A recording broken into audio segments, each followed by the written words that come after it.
Hello. In the 8th century, Beatus of Liébana, an Asturian monk, possibly an abbot, working in northern Spain, wrote a commentary on the Apocalypse of St. John, the book of Revelations, pulling together accounts from various sources and which included a map of the world that has recognisable elements, but not a great deal to do with reality. Rather than geographical accuracy, Beatus wanted to represent something more symbolic, a divine unfolding of God's creation. Beatus's work was hugely popular as a Christian response to the increasing impact of Islam in the Iberian Peninsula. Several copies are made of this influential work in monastic scriptoria across Western Europe. This map dates to the middle of the 11th century and is a copy created at the Abbey of Saint-Sever in Aquitaine. It's about 12 inches high and 20 inches wide, oriented with east at the top. The world is depicted as an oval surrounded by seas in which there are islands. The continents of Europe and Asia and North Africa, the inheritance of the sons of Noah, are shown.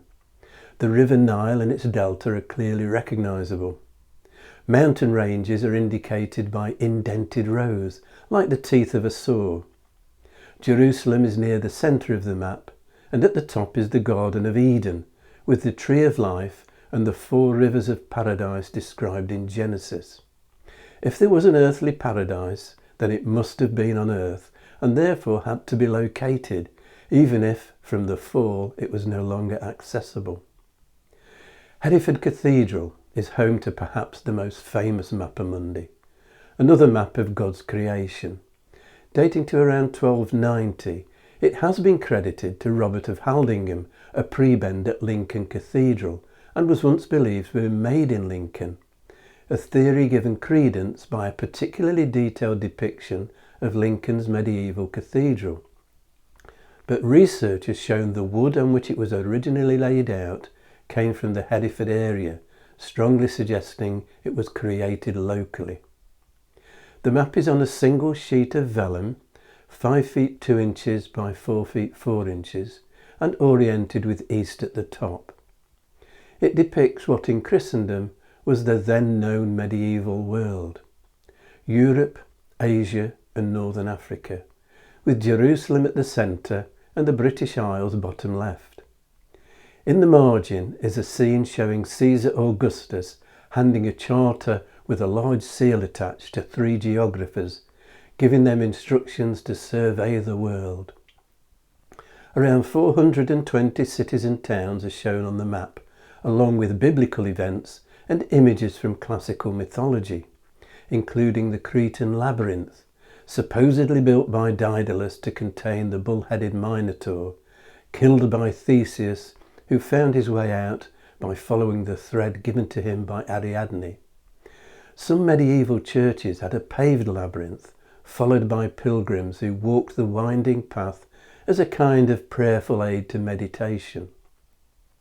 Also from Greek mythology, the object of Jason and the Argonauts' quest, the Golden Fleece, is shown near the Black Sea coast. People from different countries appear, including a figure on an early type of skis somewhere in the frozen north. Along with a variety of real, there's a bear in what may be modern-day Russia, and fabulous creatures, mermaids, unicorns and centaurs, the natural and supernatural side by side. The more exotic creatures appear at the margins of the map as we get further into the unknown. This is "Here be dragons" territory. Hereford is among the cities shown in England, but the image has faded, possibly the result of countless early pilgrims coming to Hereford, working out where they are and putting their finger on the vellum. We're here. The significance of Rome is underlined by its size relative to other cities, although Paris is a match, possibly due to the importance of the Theological College of the Sorbonne, founded in 1253 by Robert of Sorbonne, chaplain to Louis IX, and where many senior English clergy of the period studied. Babylon has a tall structure referencing the Tower of Babel, located in modern-day Syria. In Genesis, the story of the tower explains the reason for the many different world languages. Jerusalem sits at the centre of the map and symbolically of the world, as described in the book of Ezekiel, chapter 5, verse 5. Thus saith the Lord God, this is Jerusalem. I have set it in the midst of the nations and countries that are round about. The city is shown within a circular wall. An image of Christ enthroned is at the top of the map, with the saved on one side and the condemned on the other.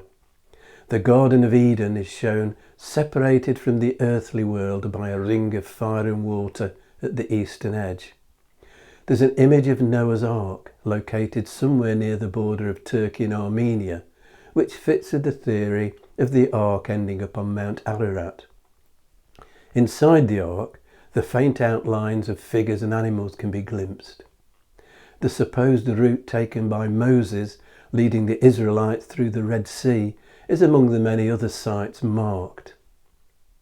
Full of symbolism and packed with detail, the Hereford Mappa Mundi, the largest known surviving medieval world map, gives us a fascinating insight into the preoccupations of the medieval mind and is a true treasure.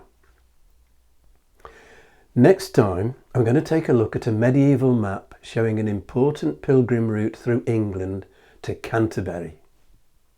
If you've enjoyed this video, hit the like and subscribe buttons and click on the notification bell to be informed when the next video is available, or you can subscribe by clicking on the rose window over my shoulder.